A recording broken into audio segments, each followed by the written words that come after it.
Saudara, setelah penetapan hasil rekapitulasi oleh KPU 20 Maret lalu, pemilu 2024 memasuki tahap baru, yakni adalah sengketa Pilpres dan juga Pileg di Mahkamah Konstitusi. Bersama saya, Ihsan Sitorus, langsung dari Gedung MK RI Jakarta, di Rumah Pemilu Kompas TV, independen, terpercaya.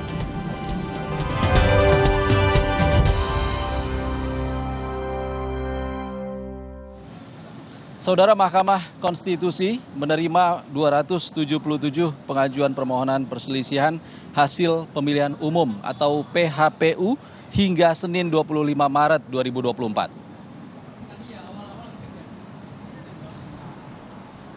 Juru bicara Mahkamah Konstitusi, Fajar Laksono, menyebut tidak semua aduan akan ditangani MK. Mahkamah Konstitusi akan mengkaji terlebih dahulu seluruh permohonan.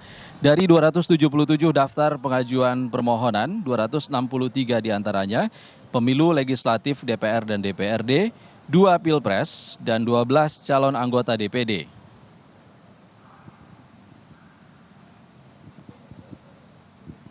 Ada 277 pengajuan permohonan, 263 diantaranya itu DPR, DPRD, 2 Pilpres dan 12 calon anggota DPD. Tapi itu memang belum mencerminkan jumlah perkara ya. Karena memang setelah ini nanti kami akan telaah dulu permohonan-permohonan ini sehingga firm betul nanti berapa jumlah perkara yang harus diregistrasi. Jadi 277 itu belum sepenuhnya mencerminkan jumlah perkara. Hakim Konstitusi Anwar Usman dipastikan tidak akan dilibatkan dalam sidang perselisihan Pilpres. Hal ini merujuk pada putusan Majelis Kehormatan MK tahun 2023 guna mencegah konflik kepentingan. Selain tak dilibatkan menangani sengketa Pilpres, Anwar Usman juga tak dilibatkan menangani sengketa Pileg khusus PSI.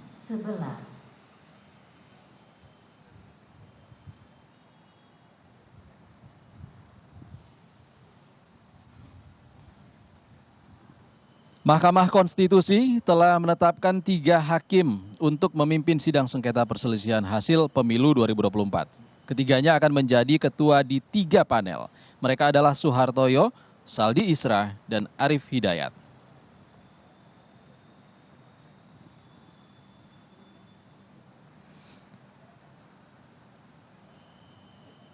Sidang sengketa Pilpres akan dimulai 27 Maret 2024, sementara untuk putusannya selambat-lambatnya 22 April 2024 mendatang. MK punya waktu 14 hari untuk memutus perkara.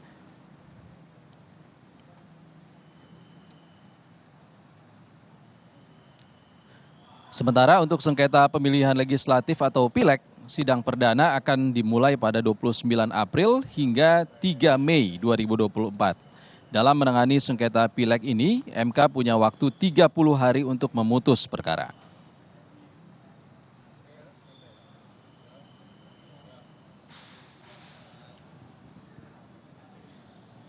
Saudara, sidang sengketa pemilu 2024 akan dimulai 27 Maret, Rabu mendatang. Untuk membahasnya kita sudah bersama dengan juru bicara Mahkamah Konstitusi, Fajar Laksono. Bung Fajar, terima kasih sudah mampir di Rumah Pemilu Kompas TV. Bung Fajar, sudah ditutup permohonan PHPU Sabtu kemarin, baik untuk Pileg dan juga Pilpres. Tahapan berikutnya apa? Tahapan berikutnya, karena memang penyelesaian perkara Pilpres dengan Pileg ini kan terpisah ya. MK akan menyelesaikan dulu perkara perselisihan hasil Pilpres. Sehingga hari ini adalah untuk tahapan Pilpres itu, PHPU Pilpres itu registrasi. Registrasi perkara berarti permohonan yang kemarin diterima oleh MK itu hari ini berubah menjadi perkara. Kalau sudah berubah menjadi perkara berarti dia harus disidangkan, dia harus diputuskan begitu. Jadi dalam minggu ini dan minggu depan, saya kira 3 minggu ke depan, kita Mahkamah Konstitusi akan fokus menyelesaikan sengketa hasil Pilpres. Nah, baru setelah itu, tadi juga sudah disampaikan Mas Iksan, setelah putusan Pilpres di 22 April, baru kita beralih menyelesaikan perkara perselisihan hasil Pileg. Ya. Jadi Pilpres dulu yang diutamakan Pilpres ya. dulu, betul. Termasuk tanggal 27 nanti adalah sidang perdana. Betul. Jadi hari ini kita registrasi sekaligus dalam 2 hari ini ada proses kalau misalnya ada pihak atau capres yang ingin menjadi pihak terkait. Oke. Kalau pemohonnya itu 01, 03, Oke. maka menurut ya penalaran yang wajar itu 02 akan menjadi pihak terkait gitu kan. Nah ini dalam 2 hari ini kita berikan kesempatan. Besok itu kepada seluruh pemangku kepentingan perselisihan hasil Pilpres ini kita sampaikan salinan permohonannya supaya tahu, sekaligus memberitahukan bahwa tanggal 27 adalah sidang pertama. Nah, jadi semua pihak itu sudah siap dan sudah tahu kalau 27 itu ada sidang pertama. Oke. Nanti tanggal 27 Maret formatnya seperti apa, Mas? Apakah akan pleno dulu atau ada panel tadi? Iya, kalau Pilpres kan memang polanya satu majelis ya, pleno. Tadi disampaikan berarti ada 8 hakim konstitusi yang akan memeriksa dan memutus perselisihan hasil Pilpres gitu kan. Nah, hari Rabu itu 27 Maret itu sidang pertama, agendanya itu mendengarkan pokok-pokok permohonan. Jadi ada 2 perkara, maka MK akan menjadwalkan itu pagi pukul 8 sampai dengan selesai, itu perkara nomor 1. Kemudian jam break setelah itu pukul 13 sampai selesai itu perkara nomor 2, mendengarkan pokok-pokok permohonan pemohon. Oke. Siapa yang duluan nanti? 01 apa 03? Perkara 1, 01. 01 akan disidang lebih dulu? Ya, gugatannya.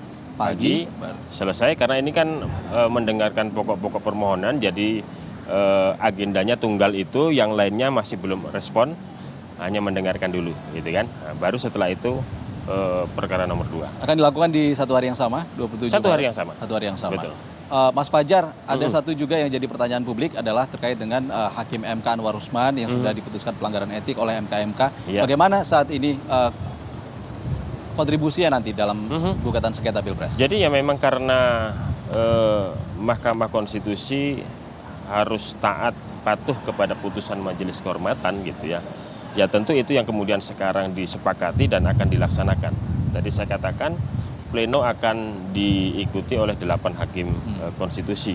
Sesuai dengan perintah putusan itu, tentu ya Hakim Konstitusi Anwar Usman tidak boleh ikut memeriksa apalagi ikut memutuskan. Jadi betul-betul ini adalah implementasi atau pelaksanaan dari putusan Majelis Kehormatan itu. Oke. Itu sudah dipastikan oleh MK. Yes.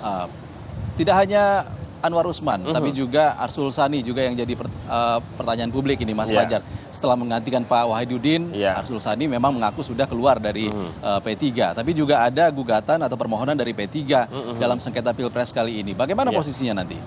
Kalau untuk Pilpres, saya kira kesepakatannya memang 8 orang gitu ya. Kalau untuk Pilpres, jadi kesepakatan di dalam rapat permusyawaratan hakim itu yang akan memeriksa adalah 8 hakim minus Hakim Konstitusi Anwar Usman. Artinya Pak Arsul, Hakim Konstitusi Arsulani akan ikut serta gitu ya. Oke. Tidak ada pertimbangan kalau P3 itu juga salah satu parpol yang mengusung kubu 03 Ganjar Mahfud. Ya, saya kira itu memang sudah dipertimbangkan, bahkan mungkin Pak Arsul Sani juga sudah menyampaikan itu ya. Tetapi paling tidak ini saya kira menjadi momentum juga bagi Hakim Konstitusi Arsul Sani bagaimana menjaga independensinya. Dan seperti kita tahu lah ya, persidangan-persidangan kita terbuka, semua orang bisa menyaksikan bagaimana kemudian kejadian-kejadian, statement-statement di persidangan itu bisa dilihat semua orang. Paling tidak ini yang kemudian menjadi momentum bagi Mahkamah Konstitusi bahwa ini momentum untuk betul-betul menjadi peradilan konstitusi yang menentukan ujung akhir dari pemilu ini. Oke. Mas Fajar, dari 277 permohonan yang masuk ke MK hingga Sabtu kemarin, 2 diantaranya adalah permohonan Pilpres, terkait dengan Pilpres. Dua-duanya sudah diterima oleh MK. Verifikasinya sudah. Dan dipastikan akan sidang jalan pada Rabu nanti. Yes. Oke. Sementara 278 sebetulnya total. Sebab ada satu, ini yang penting kami konfirmasikan. Jadi ada satu permohonan itu yang tidak masuk ke dalam sistem permohonan online kami karena masuknya ke simple yang tes gitu ya. Oke. Tapi dia diajukan di rentang waktu pengajuan permohonan. Nah, jadi itu kita hitung, tadi diputuskan untuk dihitung sehingga meskipun di layar yang kita tampilkan itu 277 sebetulnya 278. Itu pileg atau Pileg, pilpres? pileg. Ya. Baik. Terima kasih Mas Fajar. Kami nantikan seperti apa MK akan mengurus ini dalam waktu 14 hari ke depan. Punya waktu untuk memutuskan perkara ini. Terima kasih Ya. juru bicara MK Terima kasih. Fajar Laksono.